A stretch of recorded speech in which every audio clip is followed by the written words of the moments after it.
नमस्कार, मैं प्रिया। आप देख रहे हैं आंचलिक खबरें, अपनों की खबर आप तक। आइए नजर डालते हैं दिन भर की बड़ी खबरों पर। यूक्रेन भारत सहयोग पर चर्चा। एंड्री यर्मन और अजीत डोभाल के बीच हुई वार्ता। यूक्रेन और भारत के बीच द्विपक्षीय सहयोग को मजबूत करने और रूस यूक्रेन युद्ध विराम पर चर्चा के लिए यूक्रेनी राष्ट्रपति कार्यालय के प्रमुख एंड्री यर्मक और भारत के राष्ट्रीय सुरक्षा सलाहकार अजीत डोभाल के बीच बृहस्पतिवार को फोन पर बातचीत हुई। यूक्रेनी राष्ट्रपति कार्यालय द्वारा जारी बयान के अनुसार दोनों अधिकारियों ने यूक्रेन भारत संबंधों के प्रमुख मुद्दों के साथ साथ अमेरिकी राष्ट्रपति प्रशासन में बदलाव के बीच संयुक्त प्रयासों के समन्वय पर भी विचार विमर्श किया।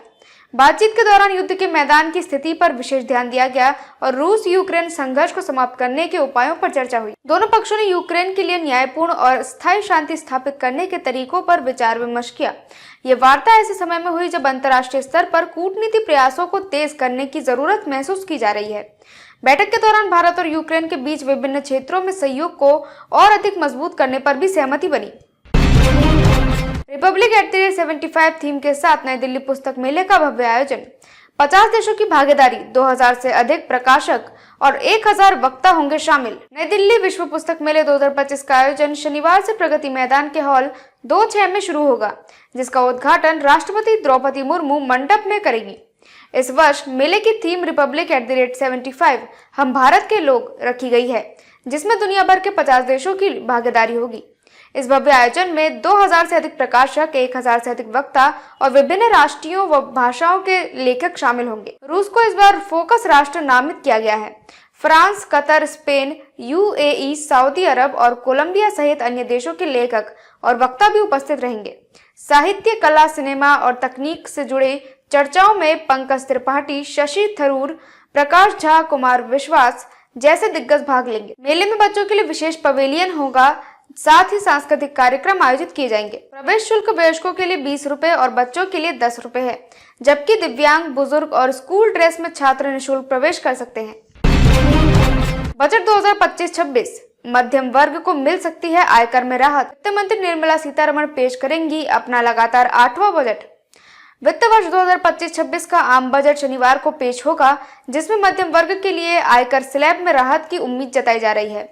वित्त मंत्री निर्मला सीतारमण अपना लगातार 8वां बजट प्रस्तुत करेंगी, जिसमें आर्थिक वृद्धि को बढ़ावा देने और राजकोषीय घाटों को नियंत्रित करने के उपाय शामिल हो सकते हैं। प्रधानमंत्री नरेंद्र मोदी के गरीब और मध्यम वर्ग के उत्थान पर जोर देने के बाद कर राहत की संभावनाएं बढ़ी हैं। डेलॉयट इंडिया के अनुसार निवेश गतिविधि में सुधार हुआ है और चुनाव के बाद सरकारी खर्च में वृद्धि संभव है। EY इंडिया को उम्मीद है कि पूंजीगत व्यय में 20% तक बढ़ोतरी होगी। आर्थिक समीक्षा के अनुसार जीडीपी वृद्धि में 6.3 से 6.8% रहने का अनुमान है, जो 2047 तक विकसित भारत बनने के लिए आवश्यक दर से कम है। समीक्षा में श्रम और भूमि सुधारों की जरूरत को भी रेखांकित किया गया है। एलपीजी की कीमतों में बदलाव, 1 फरवरी से लागू हुई नई दरें। बजट से पहले राहत, कमर्शियल एलपीजी सिलेंडर की कीमतों में 7 रुपए की कटौती। केंद्रीय आम बजट से पहले उपभोक्ताओं को राहत देते हुए तेल विपणन कंपनियों ने कमर्शियल एलपीजी गैस सिलेंडर की कीमतों में कटौती की है। शनिवार 1 फरवरी से 19 किलोग्राम वाले कमर्शियल एलपीजी गैस सिलेंडर की कीमत में 7 रुपए की कमी की गई है। नई दरें लागू होने के बाद दिल्ली में इस सिलेंडर का खुदरा कीमत 1797 रुपए हो गई है।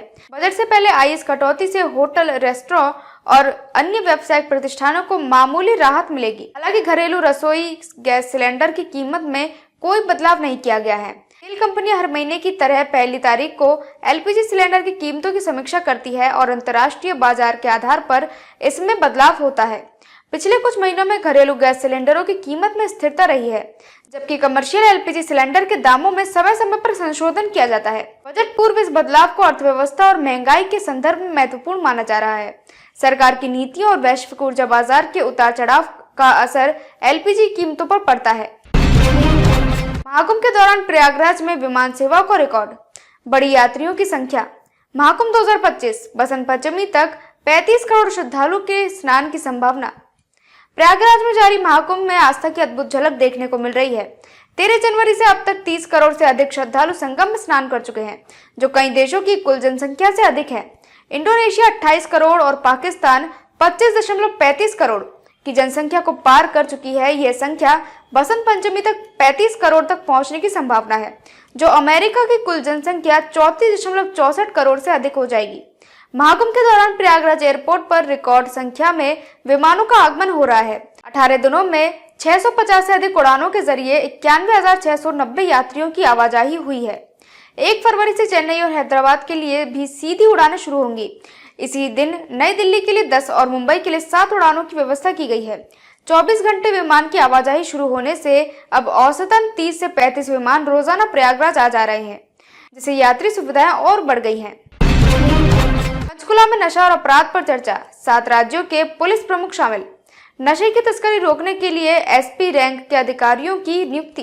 पंचकुला में शुक्रवार को हरियाणा समेत उत्तर भारत के 7 राज्यों के पुलिस प्रमुखों, एनआईए, नारकोटिक्स कंट्रोल ब्यूरो और स्पेशल टास्क फोर्स के अधिकारियों की बैठक हुई, जिसमें नशे और अपराध पर काबू पाने के उपायों पर चर्चा की गई। बैठक में नशे की तस्करी रोकने के लिए रणनीति बनाई गई और अधिकारियों ने सहमति जताई कि पंचकुला में स्थापित अंतर्राष्ट्रीय ड्रग सचिवालय को प्रभावी बनाने के लिए प्रत्येक राज्य में एसपी रैंक के अधिकारी को नोडल अधिकारी नियुक्त किया जाएगा। साथ ही राज्यों के बीच अपराधियों का डाटा साझा करने के लिए संयुक्त टीम बनाई जाएंगी।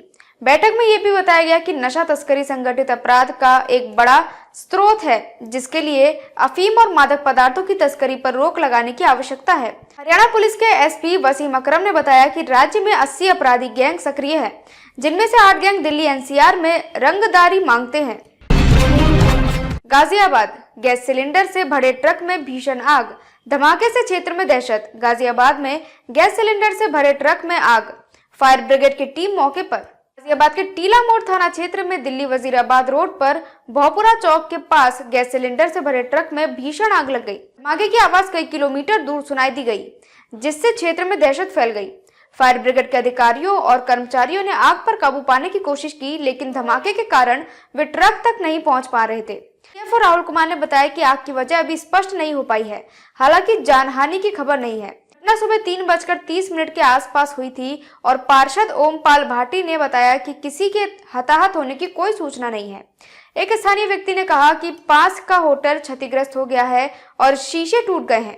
पुलिस ने आसपास के घरों को खाली करवा लिया। अग्निशमन टीम ने आग पर काबू पाया और 3 घरों और कुछ वाहनों में आग बुझाई। आम आदमी पार्टी में इस्तीफा का तूफान, 8 विधायकों ने छोड़ा साथ। दिल्ली विधानसभा चुनाव से पहले आम आदमी पार्टी में बड़ा सियासी उलटफेर। दिल्ली विधानसभा चुनाव के मतदान में अब केवल 5 दिन रह गए हैं और इस दौरान आम आदमी पार्टी के 8 विधायकों ने इस्तीफा देकर सियासी तूफान मचा दिया है। इन्होंने पार्टी पर भ्रष्टाचार के गंभीर आरोप लगाए, जबकि आम आदमी पार्टी ने इन विधायकों पर भाजपा और कांग्रेस के दबाव का दावा किया है। इनमें से कई को चुनाव टिकट नहीं मिली। करौली विधायक नरेश यादव ने अपने इस्तीफा में लिखा कि आम आदमी पार्टी का उद्देश्य भ्रष्टाचार के खिलाफ संघर्ष था, लेकिन अब पार्टी खुद भ्रष्टाचार के दलदल में फंस चुकी है। उन्होंने पार्टी पर आरोप लगाया कि उसने अपने वादे के विपरीत भ्रष्टाचारियों को शामिल किया है।